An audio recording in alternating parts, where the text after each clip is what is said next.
Yeah. Hi, and welcome to another edition of Race Reviews with Billy and Sam. This time, French edition. Oui. Bonjour. So this will be our quick race review. If you guys want to see the extended edition, just click on the link at the bottom. We'll do that next. But so for our quick race review, tell me about check-in process. So we're in Europe. COVID protocols are much more stringent than the U.S. Would you agree with that? Yes. I will say that basically we just wear a mask. I mean, really, they didn't do any temperature checks. They ask you the same COVID questions that they ask you at the U.S. races, Except in French. Yeah. I can't. I mean, as far as COVID goes, I mean, you had to wear a mask everywhere. You had to wear a mask in transition. You had to wear a mask, check in. You had to wear a mask all the way up to the swim start, and then right when they bunched everybody together, right before you went in the water, take off your mask. Take off your mask. So don't really get that, but everywhere else it has been a trash can.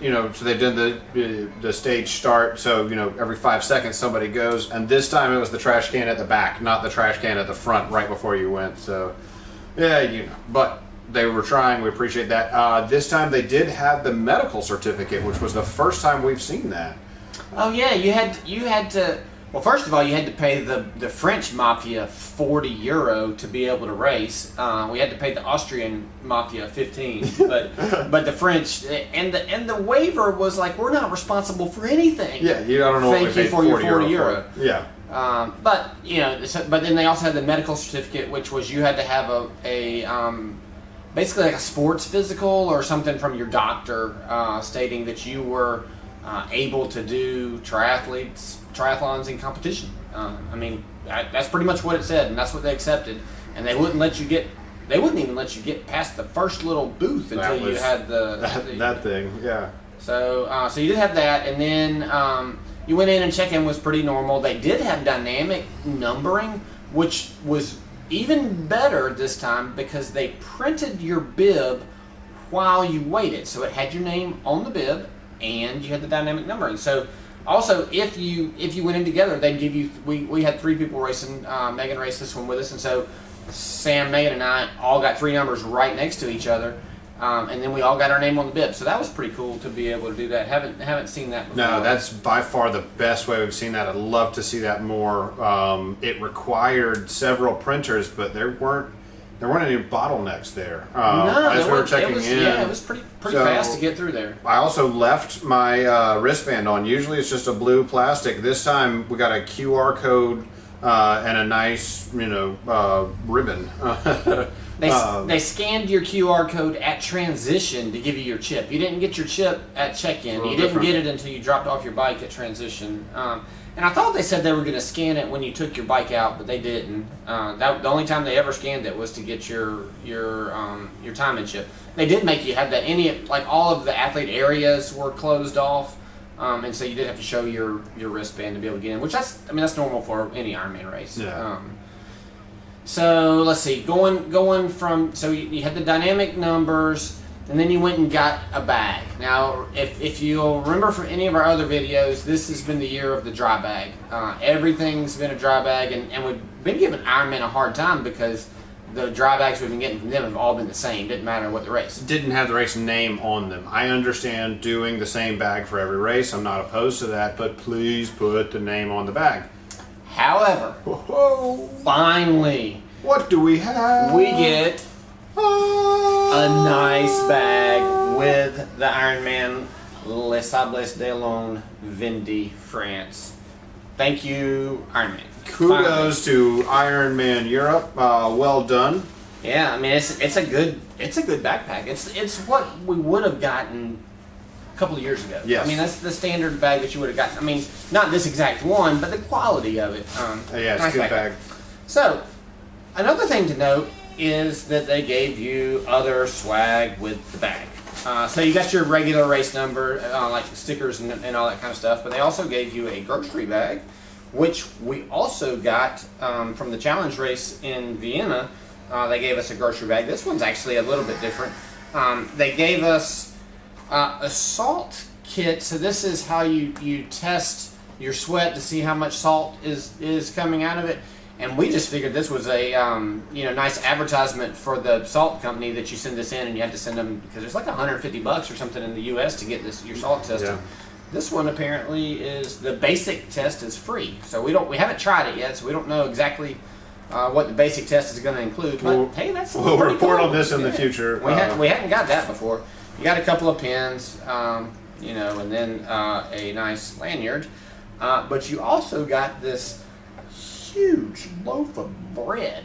Yeah, there's a reason we can't show you the loaf of bread. Remember, we had 3 people racing. We got 3 loaves of bread. I think Sydney took a picture of it before, so maybe she's got it. She's got it playing through. But we've already eaten it. It was delicious. If you're in the States, it's a King's Hawaiian roll bread. It was amazing. It took us like 2 days between all of us to eat it. Maybe mostly me. I don't really know. We got 3 of them because remember there were 3 of us racing, and we ate all that bread. It was delicious. So yeah, the swag was fantastic for this race. Really, kudos to Ironman for that. We did not. So the shirts that we're wearing, and I do love the shirt. We'll talk about it later, but it's a finisher shirt, and we didn't actually get it until the finish line. So we'll talk about that at the end. But so we've been getting the shirts in the beginning. Yes. Yeah. So we'll go ahead and start. I guess. Talk about transition. So dynamic numbers again. This was a little different with the way they had the bikes racked. Generally, if you're 100 and then 101 is going on the other side of the rack, and then 102. So if you're coming down the line, you can count them. This was we were 1601, 1602, and 1603 all on the same side. The other side was in the 1500s, if I remember right. Yeah, so basically they numbered them going one way, and then they came down and numbered them going the other way, and then on the same rack they numbered them going this way. So it made it a little challenging. I don't necessarily dislike the way they did that because 1601, 1602, and 1603 were all on the same side of the rack. The problem for us, I guess, is we weren't all right beside each other. There was a bike in between each of us. And that was a 1500 number, so I'm looking for numbers, so I finally just gave up, and at least we all have the same bike. So that made it a little easier. Just look for your bike, maybe a balloon, something to mark your bike. But this transition is bagged. So you had a run bag and a bike bag.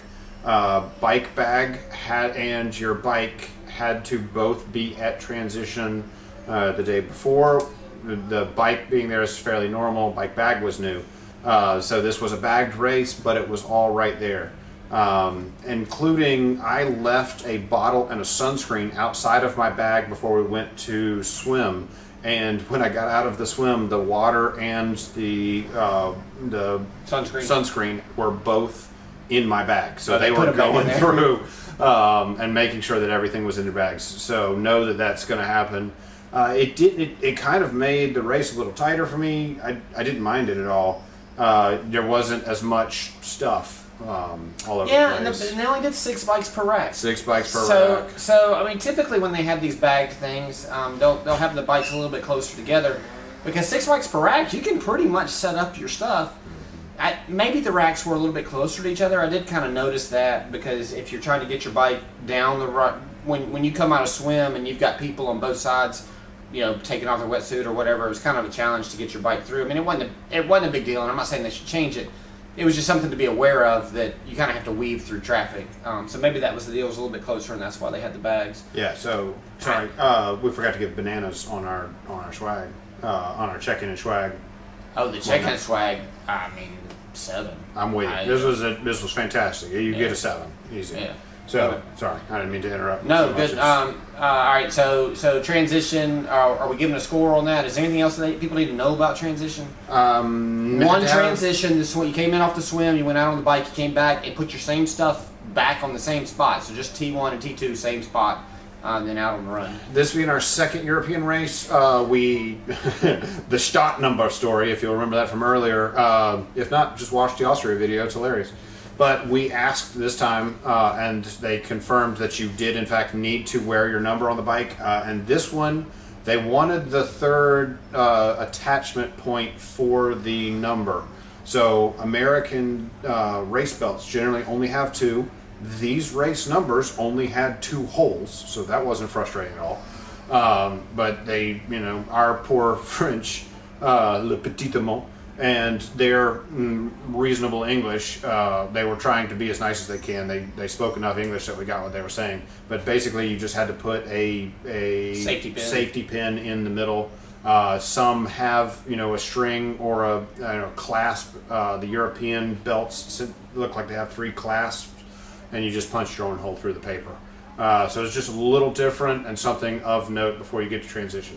I actually kind of liked that because since you had to wear your race number on the bike, then you wear it on your back. You just spin it around for the front. But since you're wearing it on your back and you're bent over on your bike, sometimes it'll catch the wind and flap through that middle. And I didn't have that problem on this. I mean, it rained anyway,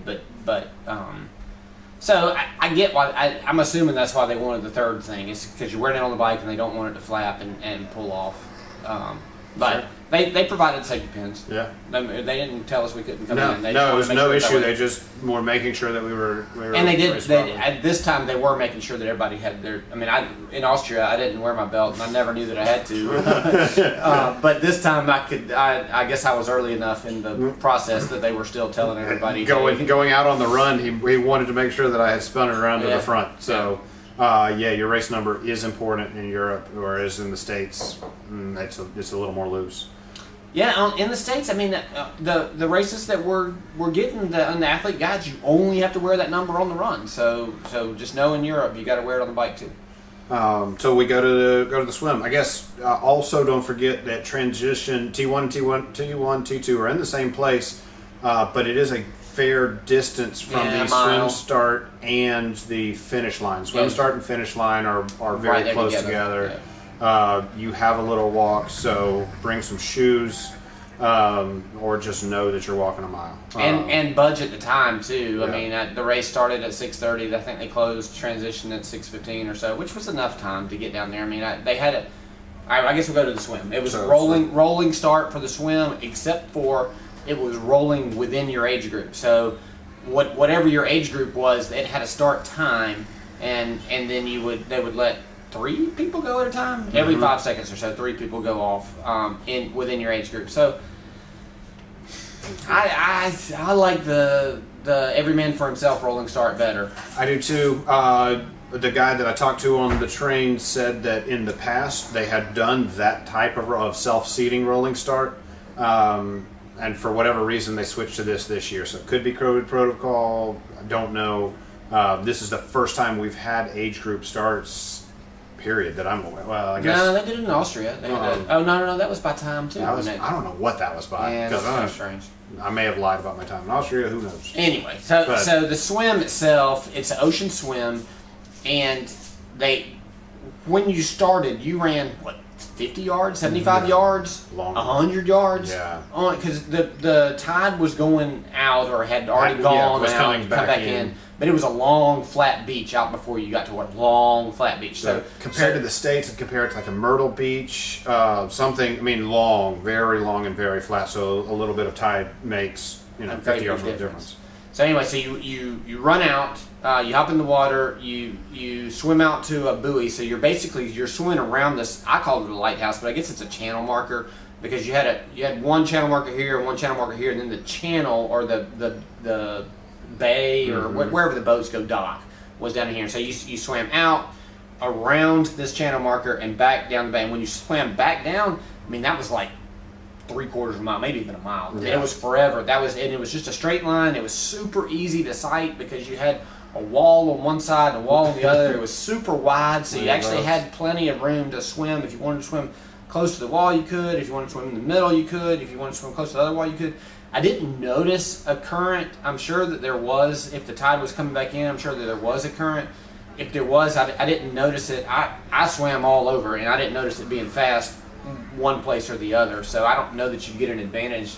Maybe the locals would know that, but it for me, it was 1,000 yards before someone even touched me, which was pretty awesome because usually I get swam over a lot, especially in the first 1,000 yards. But I did notice that I was not anywhere close to the buoys. Not anywhere close. I looked, and I did the first turn okay, and then the second turn I looked, and it was like 50 yards away. It was forever away. Anyway, I turned back in. once you got closer to the end, I don't know if the channel narrowed or whatever it was, but then I started getting a lot more kicks and hits, and I mean, somebody even hit my goggles, which would normally not be that big of a deal, except they broke the seal just enough that a little bit of salt water got in there, and so it wasn't enough for me to have to stop and redo it, but it was enough to irritate my eye because I had this water sloshing around. But anyway, that's just something that happens. Just know that towards the end it gets narrower and people kind of get more grouped up together, whether it's the faster swimmers behind or whether you're catching up with some slower swimmers in the front.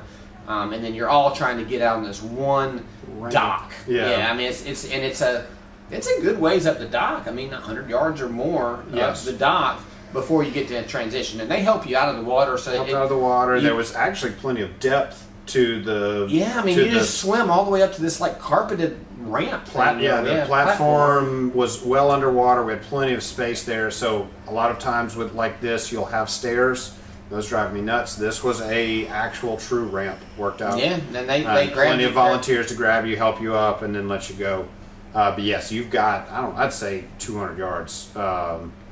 All the way from the end to transition. Yeah, into transition. On the swim map, it shows that you stop like right in the middle of the water, and we were like, oh, what are they doing here? But you kind of actually do stop right in the middle of the water, hop on a dock, and run up. Go. But yeah, the dock, you had that one vertical from the, because you're at low tide, and so to get back up to the top of the embankment or whatever you call that, was a fairly steep ramp, but you had rails on either side. I didn't see anybody grabbing them, and I didn't need them. There was plenty of grip strips or whatever. It was teak wood, and I did see one person slip. So you might want to be aware that there's a rail on the side as you're going up. But most people were running without any trouble. This was a wetsuit legal race. I would expect normally a wetsuit legal race here. Yeah, the water's pretty cold. I mean, it's July. It's the middle of July now, and the water's cold. So before we start the bike, the swim, you got a banana score on the swim? Oh, yeah. Swim, I mean, it's an ocean swim, which is not my favorite. The tide was coming in, so my swim time was actually probably better than it should have been. The swim was long. I mean, my watch said 2,400 and something yards, almost 2,500 yards, which I never get the 2,100 yards or whatever it's supposed to be because I'm always zigzagging anyway. But this was a pretty straight. I mean, I liked that part. I mean, for an ocean swim, a 6. I'll give it a 6. I think you have to categorize this as it is. So I'm with you. For an ocean swim, this is a 6, 6.5, easy. It's a really good swim considering you're in the ocean. Because you're in this protected channel, you only had the waves to deal with for a very short while. Yeah, I'm with you. I'm going to give it a 6.5. All right, so we get into transition. For transition, low numbers help. Yep. So they were giving all-world athletes low numbers. So if you're an all-world athlete, you don't have to show up early. If you're not an all-world athlete, then you might want to get one of the earlier time slots to check in. Because the bike was close to the exit. The bike in and out was the same section, and so you wouldn't have had to carry your bike very far. So the low numbers are more beneficial that way. The higher your number, the more you have to carry your bike, so you can save a few seconds or maybe even a minute by not having that. So you hop on the bike, and I mean, you have stuff in a bag. You got to put your helmet on. Your helmet has to be buckled and all that good stuff. Standard Ironman. Getting on your bike, all that. They were given penalties if you crossed. I saw one dude cross on the way back in, cross the dismount line, and they gave him a penalty for doing that. So they were sticklers for the rules, which is good for them. They need to be. But you get out on the bike, and it rained on us. You can't really judge the race on that. No, you can't. But it's one of those things where. I was just thankful that the race went off. No thunderstorms. They didn't shorten it. Hey, we're good to go. We were already over in Europe. We wanted to race. So the roads. So the first 5 miles is flat. Then you get into rolling hills. I'm not sure there were ever anything that I would call a climb. In my mind, this is a beach town. You should know that as you get away from the beach in France, there's just hills. That 5 miles is, I think, a little generous. But yes, the first section, and I'm going to say maybe 3 miles, was flat. After that, there was not a flat part in the entire bike. Yeah, but I mean, come on, man, it wasn't. There were mountains all around us, mountains. So we didn't go up through any mountains. We're coming off of New Hampshire, so I think we're a little skewed in our perspective. We were climbing big hills. Yeah. These are not New Hampshire hills. We're not climbing mountains. This is a beach ride, but rolling hills. I'd compare it probably similar. The whole thing would be the backside of Florida for me. Remember Ironman Florida, where you go through those long rollers? It's very comparable to that. The roads, all I have to compare it to is Austria, and it's not even in the same planet. But if I compare it to New Hampshire from last week, they compare very favorably. So, kind of in the middle. I wouldn't call them amazing roads, but it didn't stop me. There was nothing bad enough that I felt like I should tape down water bottles or anything like that. People did lose stuff in the first section. I mean, to show you how serious people are. I'm going along and I see some sunglasses on the side of the road, and I'm like, all right, well. I saw several sunglasses on the side of the road. I don't know what people were. Maybe they'd gotten rain on them and they put them on their shirt or something. Anyway, they abandoned their sunglasses, and I was like, okay, well, that's kind of normal in the States. And then I see a Garmin bike computer on the road. Ooh. I'm like, who abandons their Garmin bike computer to save a couple of minutes? Who doesn't see a Garmin bike computer and stop? Well, I saw it. I just stopped and picked it up. We'll cover this story on the long versions. I've got questions. But yeah. So you could lose some stuff if you didn't have it taped down. The potholes and stuff were not marked. They didn't mark. No, the latter half of the course I saw some orange on the very, very bad stuff. They did. Now, one thing I did notice was the turns. When there was a turn coming up, they had it spray painted in the road. It was like a stencil or whatever with the turn, and it in English, slow. Yeah. slow. And there was like several of those. So it kind of, it kind of was pretty cool. Yeah. Closed course, which we'd expect from Ironman, but once again, in Europe, they close roads that just fascinate me.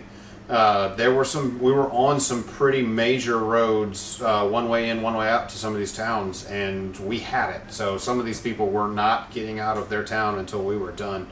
So once again, kudos to Ironman, kudos to Vindy and Lasadla for organizing that and allowing that to happen, because it made for a great experience. I don't know what speed humps would be the proper thing in the States, but it wasn't that. It was like an elevation, and then you went through the town elevated, and then you came back down. Yeah, they were platforms, I guess. Yeah, it was very strange. I'm sure it was meant for cars, but it made for a little pop, and so I did see some tires, some people with some bike issues. 6. You want it to be on 6. This race, it's a 6. If you're using a U.S. pump, it's 90. No more than 90, maybe 85. No more than 6 if you're using a European pump.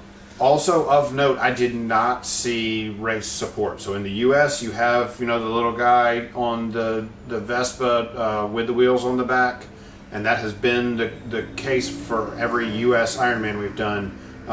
Did not have any vans. No, I never saw one the entire time. So it doesn't mean that they didn't have it, but I never saw one, and I always see them in the U.S. So I saw medical because that bike had fallen down and or wreck or whatever, and I saw some medical people out there, but I don't recall seeing anybody working on. Everybody I saw was working on their own bike. Yeah. And so yes, it was not 1 or 2 people. It was. I saw one dude carrying his bike, and I'm like. I looked at my watch. He was 3 miles from the finish, and I'm like, bro, you gonna carry your bike 3 miles to the finish? Hey, if you're in Ironman shape, you just knock it out real quick. I'm just thinking you got to fix that tire on your own. So you got a score for the bike? So I love the closed course. The roads were okay. If you compare them to Austria, they stunk, but they were okay. They weren't. You're right. They weren't as bad as New Hampshire. I didn't feel like I was ever going to lose my teeth on anything. The distance seemed a little bit longer than 56 miles, which I'd rather it be longer than 56 than shorter. What else do I need to consider on the bike? I mean, taking the rain out of it. Course support. I mean, if I have a problem, I'd really like somebody to help me. Well, sorry, I meant also that, but the aid stations. Oh, the aid stations. Okay, aid station. First aid station was just before mile 15. Second aid station was at mile 31.5. Third aid station was a little bit after mile 45, and between 45 and 45 and a half. So it was pretty spread out pretty evenly. I never stopped to get anything, but they had anything that you wanted. I mean, and plenty of volunteers, all of that good stuff. So I mean, kudos to them on that. I mean, I guess I gotta give it like a 6. I mean, you take off a little bit for not seeing support. You take off a little bit for the roads, but I mean, that's still a 6. I'll give it that. That's fair enough. I'm going to give it a 5.5. The support's a big deal. Not that I can't change my own bike tires, but that's a really simple thing to do. The roads were not awesome. The course itself, I rather enjoyed. It was a little more technical, and you had to pay attention. So that's the 5.5. It wouldn't detract me from doing the race, but I wouldn't sign up for the race for this bike. I mean, I think it was like 1,500 feet of gain, which is, I mean, that's not a hard number. No. It's a good number. I think that's. I never felt like I was straining trying to get up a hill, nor did I ever get up to like 50 miles an hour going down a hill. It was just kind of one of those, rolling hill type deals. So, well, we come into T2 / T1 and start running. So the run is 3 loops? The run was 3 loops. Okay. So you run out of T2 and basically you run back down the swim course. So the swim course is kind of on this channel and you run back and you actually cross the swim start line. So you come down this channel and then you run down and you hit sand. And I'm like, we got to do this 3 times? And I'm like, how long am I going to have to run on the sand? Because it was all, I mean, like when the tide comes in and goes out, it's nice and hard packed. By the time that I got there on the run, it was soft sand that you're running through. And so you go down kind of this steep embankment, you hit the sand. Luckily, it was only like 0.2 miles, 0.18 miles, something like that. And then you run up some steps, wasn't it? There was actual steps on this course. Steps yes, and a switchback, so I don't know how you do that fast. Yeah, so I actually had somebody pass me on that. He came around and I was just like, all right, go ahead, man. Cheers. But anyway, you get, once you get up those steps and you hop onto the course, it's 3 loops from there. Okay, so you do 3 loops of that. So you never do the sand again. You never go back up towards T1. It's just you come out. That's kind of you get on the course and then you do 3 loops of it. That part was flat. I mean, it wasn't perfectly flat, but it was pretty flat. You go out the course and it's all along basically the beach walk or whatever. Mm-hmm. And you go out to, is it a park? Yeah, it's a lake. I mean, there's a lake on there, but I mean, is it like a city park or something? I mean, whatever it is you go around this lake and then come back down the exact same beach walk area. Then you make a loop and you go back around the lake and then you go back down and you go around like that. So 3 times of that, and then on the 3rd time you go straight to the finish, and the finish isn't but a couple of 100 yards past your turn off. You can see it for a long way away, so you know you're going to the finish. Plenty of people out there cheering. It was, I mean, for spectators, it was a great course because they could stand in one spot and see you 6 times as you came by. There were 4 aid stations. 4 aid stations,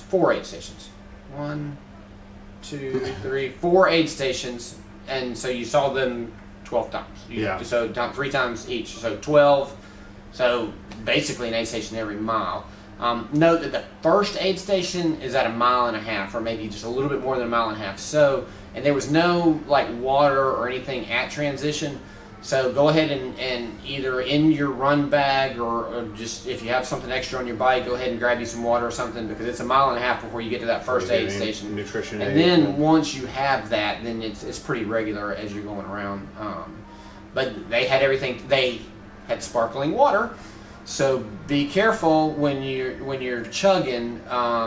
Like if you're grabbing water and you're about to chug it, you might want to look to see if there's bubbles in it, because if there are, then it's going to be a rude awakening. They had still water and sparkling water and Gatorade and Coke and Red Bull and all the other stuff you would expect at at Ironman stuff. So they called it whatever the brand name of the sparkling water was, which probably means something here in France, but to us. They were calling out everything in French. And yeah, I would grab stuff and look at it and throw it out if I didn't want it. I mean, I grabbed about one of everything. So is low is the way I know to say it. That means the water, and they're happy to make sure that you got water. So if you speak just enough French to get your point across, so just memorize the key phrases. Coca was Coke. So I didn't know that. I was saying, like, what do you have right here? Yeah. So if you're French, pardon my pronunciation. Sorry. So we, the run course. There are a few sections. And we had that entire road, and there's a few sections where we only had half of the road, maybe. Or where really what I think they had done was account for cars parked in the other one. So they had pushed it a little tight as we're going out towards the lake. Better. This was still plenty of room for 3 people to run abreast. And so you could run 2 astride and have somebody pass you. And so I'm saying a little bit tighter because when you got to that, it was only 3 abreast. And then the aid stations, of course, were a little tight, but just something to think about. The lake, the back half of the lake was, a limestone path, so I wouldn't call it trail because it was nice and smooth, but a little bit of it made it a little interesting, made it a little different, rather than just straight street running. He's exactly right. You came coming out of transition and coming down that first hill, which was fairly steep, down to the beach. And then, of course, we had all torn up the beach running out to the swim start. And then everybody who was in front of us had torn up the beach running that way. So you were running in fairly soft sand. And I had the exact same reaction. Crap. So, I would have loved to have seen that rolled or something in the middle. I understand that, that's asking for a Ferrari. But if I'm suggesting improvements, maybe, just... They're never going to do that. Do something like that. You only passed it once. It wasn't really that big a deal, but it was a surprise, and I was very worried I was going to see it 3 more times. Yeah. So, but yeah, you got a score on the run? Yeah, so, I liked the run. Plenty of aid stations. The sand was a surprise, but now that you know about it, it's not going to be a surprise for you. I'm going to give it a 6. I think I've got to give it a 6 too. This was a fun run. It was a beach course, so it's flat. There was a lot of wind. I don't know if that's common. It was windy. And so I didn't take any points off for the wind. Know that can happen. It was coming straight off of the ocean, so for a lot of it you were hitting the sides. One of the down to the lake where we took the little right was directly into the wind, so it felt like you were running uphill. It was just flat. But then you had a tailwind on the way back for that piece. So, for me, it washes out, but it made it nice and cool. Of course, we had an overcast day, so it wasn't too hot. This is a great, if you're used to the heat, this is a great midsummer race that's not too hot. So if you're, if you're not looking for a hot race, this is a good one. All right, so let's talk about the finish. So finish was really neat. So even with the COVID protocols, where we've had COVID protocols before, they held all the people.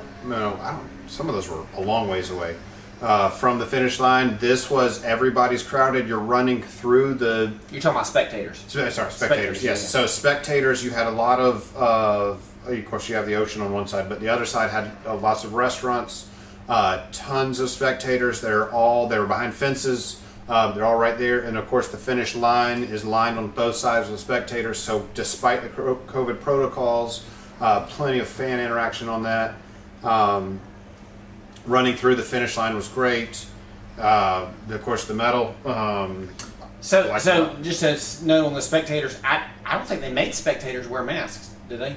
I think it was only athletes, or if you were in an athlete area, Ironman Village, they made you wear a mask. Anywhere that was protected by Ironman, they made you wear a mask. So, but if you were out on the course anywhere, there were no masks. COVID protocols for France right now is if you're outside, there are no masks required. And so, yeah, there was not any masks on. There was rarely masks on spectators. But yeah, that's the piece of that. So I did not see many masks on spectators. But so we talking about got medal? we got so you got a finisher shirt, and I really like this finisher shirt. There's nothing Thank on you. the back. But the finisher part is a little bit understated, so you actually kind of have to look for it. It's a beachy blue, so that's pretty cool. It has different colors on it. It has the race, and then it complements the medal real nice. That's it's standard ribbon that you would get at pretty much every race that we've been to. Nice weight, but then the medal itself is pretty good. It has the beacon is what I'm gonna call it. I don't think it's a lighthouse, but this is basically the beacon that you swam around to get on the swim course. Yeah, my comment on the shirts, of course, I like the finisher. Ironman US, please pay attention. The finisher is super cool.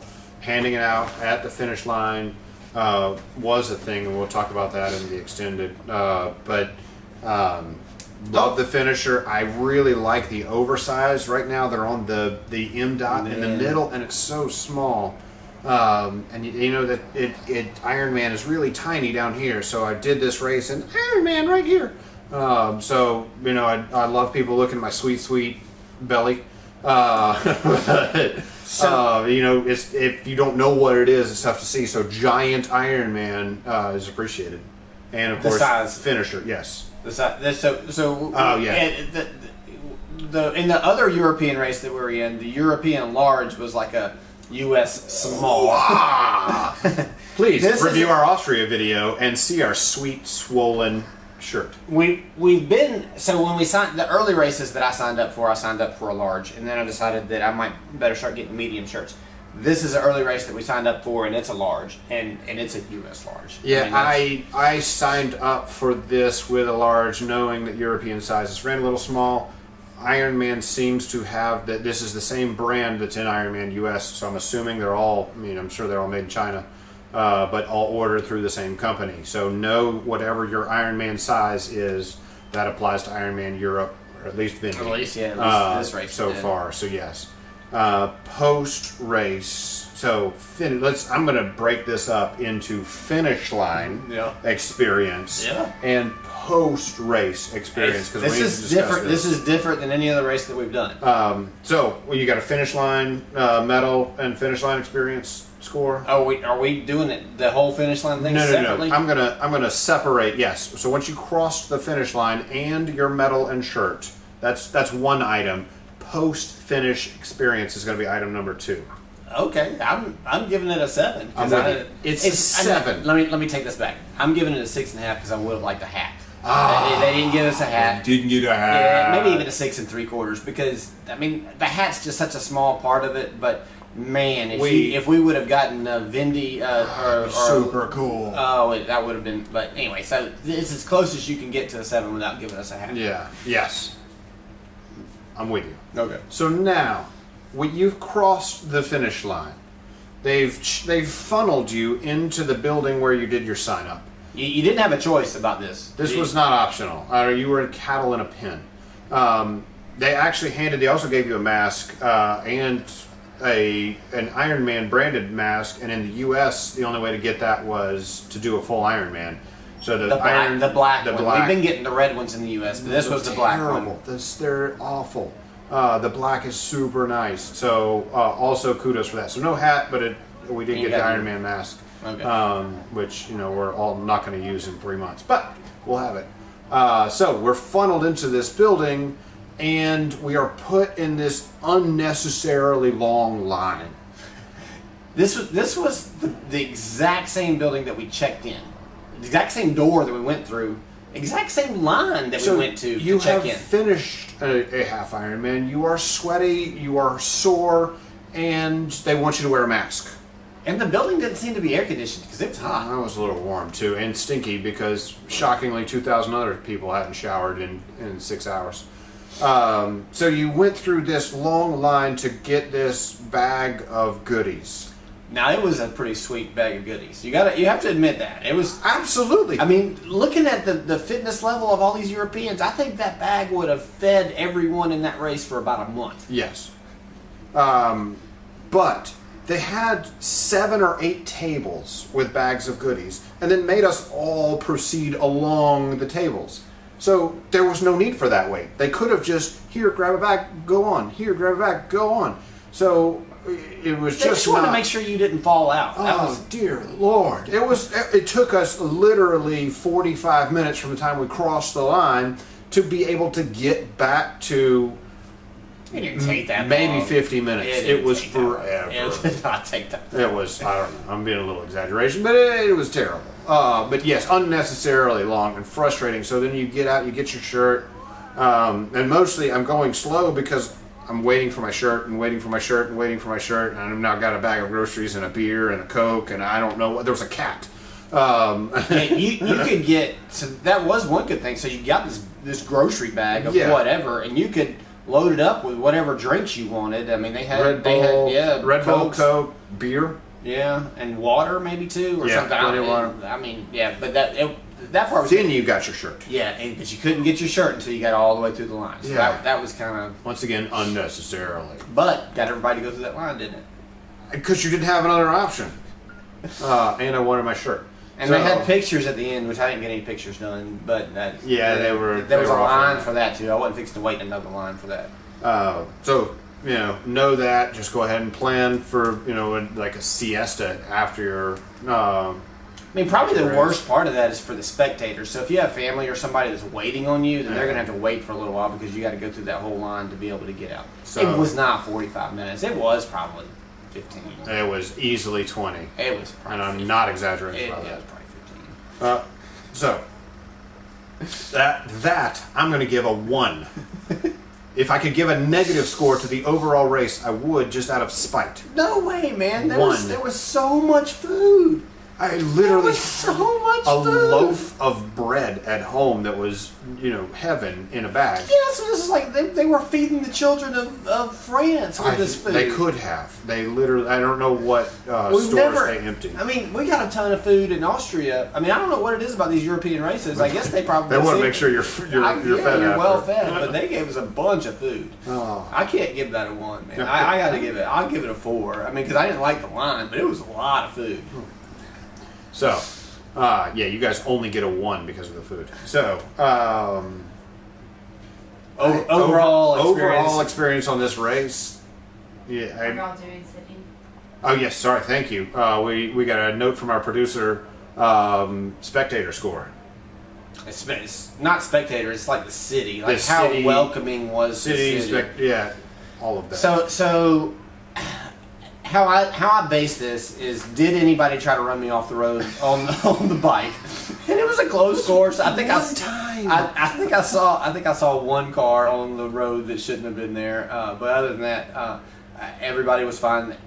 On the run course, people were pretty respectful. I mean, it's a beach town, and you had to cross the road to get to the beach, and I didn't see too many people. I mean, I saw maybe a few people cut it a little too close when runners were coming, but I mean, generally, this is Ironman. Hey, we're good with it. I mean, I don't know what the city could have done better. I guess I got to give it a 7 because I'm not exactly sure anything they could have done better. This is easily a 7 for me. Okay. Fantastic support. This is not. It felt like in the U.S. an initial race. You had tons of people. The city was very welcoming. You didn't have, I always look for angry drivers or, get off of my road.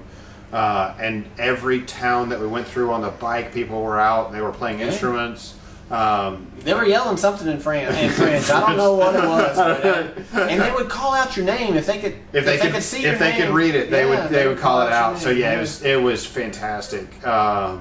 Absolutely a 7. Kudos to Vindy Lazabla. Really well done and loved it.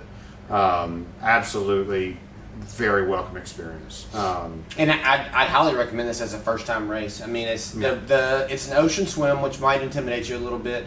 The water's cold, so you're gonna have to wear a wetsuit. But I mean, was not an impossible bike. Was a relatively easy run, I guess. I mean, it's pretty flat. I mean, other than that sandy part.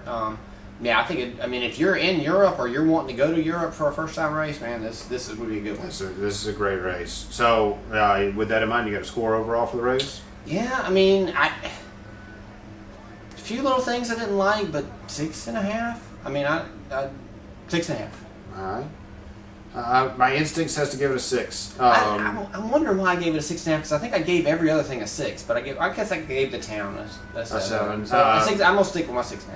Yeah, well, and we gave something else a 7 too to finish. But great course. Highly recommend it. Absolutely would do this again in a heartbeat. Loved it. Had a blast. Yeah. So come on to France if you want to race. All right. Up next, we got our slightly longer review. Barely longer review.